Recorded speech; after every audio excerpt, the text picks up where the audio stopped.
today what I want to talk about is how improper occlusion, typically what we see in an overbite where the upper jaw sits forward on the lower jaw, we tend to see forward head posture as a result. And why is that? Well, typically our teeth should stay in a nice balanced, even state.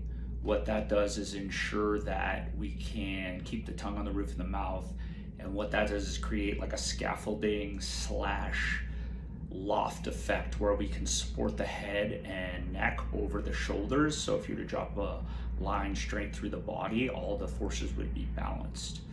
What tends to happen when we lose proper occlusion and the tongue comes down off the roof of the mouth is the head almost feels like it lost its support and it's slipping backwards. So we get a posterior rotation in the cranium, so the head comes back.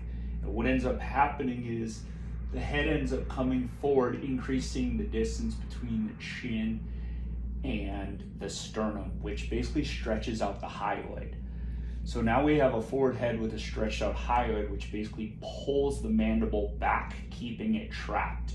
Yet we're stuck trying to keep tongue to the roof of the mouth, and we're fighting this tension in the hyoid, which creates this tug of war.